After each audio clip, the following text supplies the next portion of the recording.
Alors, donc, nouvelle vidéo à propos du logiciel Handbrake. Donc, j'en ai déjà mis une en ligne aujourd'hui.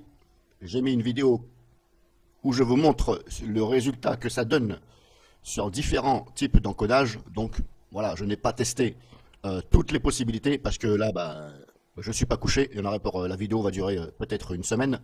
Voilà, façon de parler.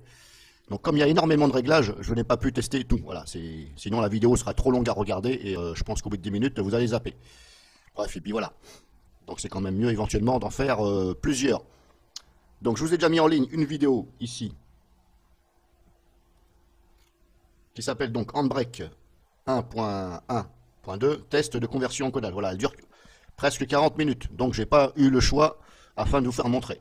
Bref, c'est pas le but. Cette nouvelle vidéo que je fais pour Handbrake qui va être beaucoup plus courte, c'est pour vous dire à ceux qui ne savent pas où sont les réglages prioritaires pour ajuster la vidéo. Alors quand vous ouvrez le logiciel Handbrake, il se présente comme ça. Vous choisissez ici le format, la taille de votre vidéo, ici. Vous avez plusieurs solutions. Device, donc device ça veut dire tout ce qui est voilà, appareil multimédia, en partant du smartphone jusqu'à la télévision, etc., PlayStation. Donc éventuellement vous regardez ici, Windows Mobile, etc., Xbox par exemple.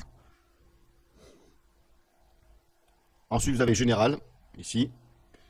Bah, général, comme son nom l'indique, hein, général, bah, ça peut être général, bah, voilà, c'est tout. Voilà. Il est vrai que c'est pas évident quand on ne connaît pas. On ne sait pas si on doit prendre général ou web, ou etc. Bon, personnellement, voilà, je n'ai pas vu trop de différence. Mais comme je vous dis, j'ai pas tout essayé. Si par exemple je prends ma vidéo que j'ai faite, que je vous ai montrée, elle fait 720. C'est une vidéo de 720, donc de 1280 par 720, et elle fait 25 images par seconde. Là, je pourrais dire, tiens, je vais la réencoder pour qu'elle soit moins grosse. C'est le but quand on convertit une vidéo, c'est le but, c'est d'avoir quelque chose de moins gros, que ça prenne moins de place et que ça fasse plus vite à mettre en ligne. Donc on cherche toujours, vous et moi, à la rendre moins volumineuse. Donc ben, on cherche des solutions avec des logiciels. Bon, on dit que Handbrake, il est bien, etc. Bon, faut le dire vite, hein. Personnellement, moi, voilà. Je ne vois pas trop de différence entre Format Factory et Handbrake. Par contre, Format Factory, comme je vous l'ai dit, il est beaucoup plus simple dans les réglages. Voilà, c'est pour ça que je travaille. Voilà, je travaille avec Format Factory, je ne me prends pas la tête. Là, Handbrake, c'est juste pour vous montrer. Donc, vous avez ici des possibilités. Soit général, par exemple, bah, vous avez ici 720p en 30 images par seconde, very fast. Ou alors, vous avez web. Ici, web, vous avez donc ici, que je dise pas de bêtises, 720p. Bon, ici, c'est en 60 images par seconde. Voilà, ça n'a rien à voir avec ce qu'on a vu ici en 30 images par seconde.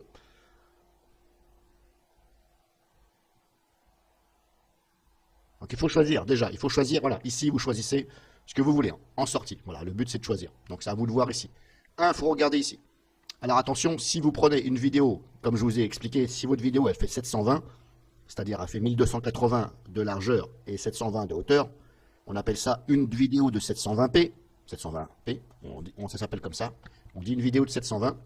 Si vous voulez la mettre en 1080, donc beaucoup plus grande, si elle est de qualité normale, voire bonne, mais pas excessivement bonne, le problème c'est que vous allez tirer sur les pixels et là vous risqueriez d'avoir une vidéo pixelisée, comme je vous ai fait voir ici dans la démo. Je ne sais plus à combien de minutes je vous le fais voir. Donc c'est à vous de trouver. Personnellement, moi je laisse comme c'est. Sinon, il faut faire des essais. Vous faites des essais, vous regardez. Mais comme je vous dis, c'est si elle est à 720 et vous voulez la mettre à 1080, ou si elle ne fait que 320 et vous voulez la mettre à 640 par exemple. Je ne vais pas dire 700 en 720, de 320 à 720, parce que là, à mon avis, la vidéo, vous n'allez même pas distinguer l'arbre de la personne. Parce que là, ça va être tellement pixelisé qu'à mon avis, là, voilà. Donc ça, on va oublier. C'est surtout pour, voilà, quand vous avez des vidéos genre, c'est un exemple, hein, encore une fois, genre 640, vous voulez la mettre en 720, ou 720, vous voulez la mettre en 1080. Il faut faire des essais, parce que je ne peux pas vous garantir la qualité. Bref, il faut choisir ici. Ensuite, tout se joue ici, dans les réglages. Vous cliquez sur vidéo, normalement, vous allez être comme ça, vous. Voilà, par exemple là. Alors, vous pouvez cocher ici aussi Web Optimized. Bon, moi, je l'ai coché, je n'ai pas vu de différence. Personnellement, je n'ai jamais vu de différence en cochant ici. Bon, bref, je vais l'enlever. C'est vous qui voyez, hein, c'est marqué en anglais. Je vois pas de différence. Bref, pour moi, j'oublie cette case-là. Donc, vous réglez ici, vous cherchez ici votre format. Et ensuite, vous vous dirigez ici pour affiner. Voilà, le but, c'est de choisir là. Et ensuite, vous venez ici pour affiner. Donc les codecs sont ici. Vous choisissez le codec que vous voulez. Je ne sais pas ce que vous voulez.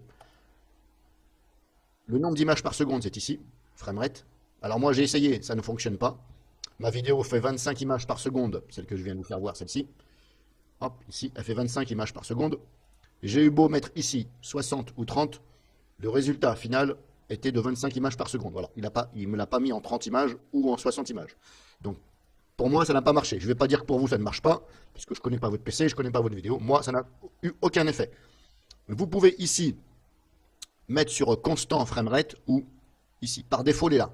Là, c'est moi qui l'ai mis comme ça pour voir pendant mes tests. Mais comme je vous dis, ça m'a toujours donné une vidéo de 25 images par seconde. Voilà. Elle était là. Voilà. J'ai voulu essayer, ça ne marche pas. Donc, vous réglez ici. Ici, c'est optimise vidéo, mais là, moi, je ne touche pas trop. La seule chose que je touche, honnêtement, je ne sais même pas si je fais bien de toucher. J'ai essayé, hein. Bon, je vois pas trop de différence.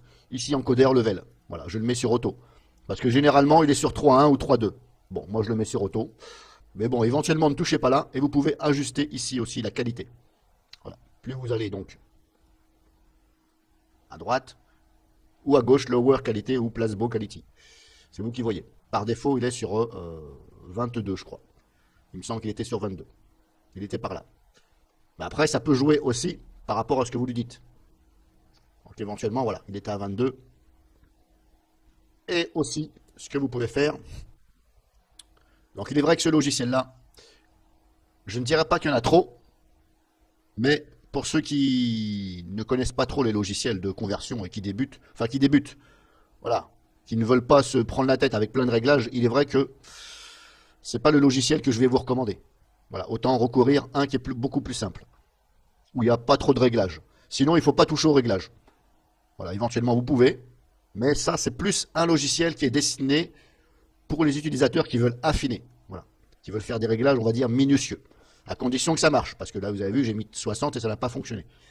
Bref, ça c'est un détail. Et vous pouvez aussi modifier ici de façon à jouer sur les frames, les bitrates.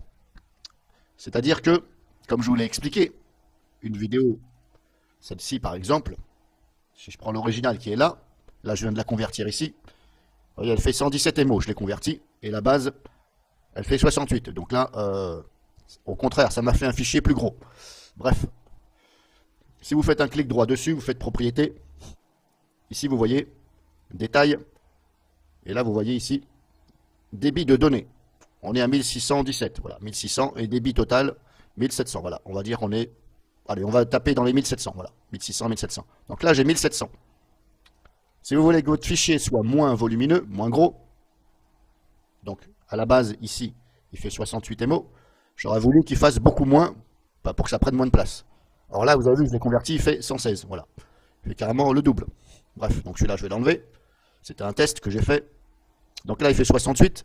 Si je veux être sûr, entre parenthèses, pratiquement être sûr à 100%, d'après mes tests, hein, je précise que c'est d'après moi ce que j'en ai conclu, vu que je suis en débit ici à 1700, ici dans ces cas-là, je me positionne ici, je ne laisse pas là, je coche ici, et ici, au lieu de mettre 1700, eh ben, je divise par 2, par exemple, c'est un exemple, ou je dis par exemple, eh ben, je mets 800, j'ai 1700, je vais lui dire 800, de façon à ce qu'il diminue les bitrates, de façon à ce que le fichier soit moins gros. Et là, normalement, c'est sûr et certain que votre fichier sera moins gros. Voilà, je vais dire ça à 99%. Parce que, voilà, je ne connais pas votre vidéo, etc. Moi, d'après mes tests, c'est ici que j'ai réussi à avoir un fichier moins gros. Voilà, à chaque fois, je touche ici. Mais après, ça dépend aussi de la qualité de votre vidéo. Je ne vais pas vous dire que la vidéo sera extrêmement belle à regarder, parce que si c'est une vidéo moyenne déjà à la base, eh bien, il ne faut pas s'étonner que si vous baissez ici, c'est encore plus moche quand vous allez à la regarder. Voilà, donc tout se joue ici, grosso modo, voilà. Ça se joue ici. Vous pouvez soit ici choisir aussi encoder en 2 fois, et de dire Turbo First Pass. C'est à vous de voir. Mais là, je vous conseille de l'enlever. Mais comme je vous dis, il faut faire des essais. Ça peut très bien faire bien et moins bien. Voilà, mais bon, enlevez-le, voilà. Là, éventuellement, c'est à vous de voir. Est-ce que vous voulez un encodage en 2 passes ou pas? Personnellement, voilà, j'ai pas vu trop de différence. En regardant la vidéo hein, de sortie, je les regarde. Je ne vois pas que c'est mieux en laissant ici ou pas. Voilà. Bon, bref, tout se joue ici. Voilà. Donc ici, vous venez là. Et ici. Après, le reste, c'est autre chose. Voilà. Ça, c'est si vous voulez vraiment définir l'aspect. Est-ce que vous voulez vraiment qu'elle fasse 1280 par 720? Est-ce que vous voulez pas mettre ici plutôt 600? Voilà, on va pas parler de ça. Parce que vous avez vu, quand je bouge là, ben, ça bouge automatiquement là. Donc là, on va oublier cet onglet-là. L'important, avec ce logiciel-là, c'est de venir ici déjà, pré-réglage, preset, et vous venez ici affiner le tout. Là, là et là. Ici, si vous ne connaissez pas ici, ce petit curseur là, si vous ne connaissez pas, bah vous touchez pas. Voilà. Éventuellement ici. Voilà. Et vous pouvez mettre soit ici ou pas. Voilà. Moi je l'enlève parce que bon. Donc tout se joue là, grosso modo, voilà. C'est comme ça. Le reste, c'est des choses différentes, qui n'a rien à voir, qui ne va pas jouer sur la qualité audio. Bon, vous pouvez aussi venir ajuster l'audio, mais voilà, ce n'est pas spécialement, ce n'est pas l'audio qui va faire que le fichier sera beaucoup moins gros. Vous allez gagner peut-être 2 émos, 1 émo, ça dépend. Voilà. Mais voilà, on va dire ne touchez pas là, c'est ici et là, uniquement. Après, bah, vous réglez, et puis bah, vous cliquez ici pour que ça encode. Et puis si vous voulez enregistrer votre profil, parce que ce logiciel-là, à chaque fois que vous le fermez, il revient à 0. Il se réouvre par défaut. Donc il faut ici enregistrer votre profil. Vous cliquez là, vous lui donnez un nom, etc. Vous lui donnez un nom, par exemple avec le codec que vous avez mis, le nombre d'images. Là, c'est à vous de jouer, hein, moi je ne sais pas. Ici les réglages, voilà. Pour les prochaines fois, éventuellement. Donc voilà grosso modo comment on se sert le plus simplement possible de ce logiciel. Alors il y en a qui vont peut-être pas être d'accord avec mes propos, mais enfin, chacun est libre de penser ce qu'il veut. Hein. Voilà, ce n'est pas la première fois que j'encode des vidéos. Donc les gens qui vont chercher à me contredire ou je sais pas quoi, bah, ils font ce qu'ils veulent. Hein. Puis éventuellement, bah, ils n'avent qu'à faire eux-mêmes une démo en prouvant que ce qu'ils font, c'est encore mieux que moi. Voilà, donc ici et vidéo, le reste, vous ne touchez pas si vous êtes un utilisateur simple.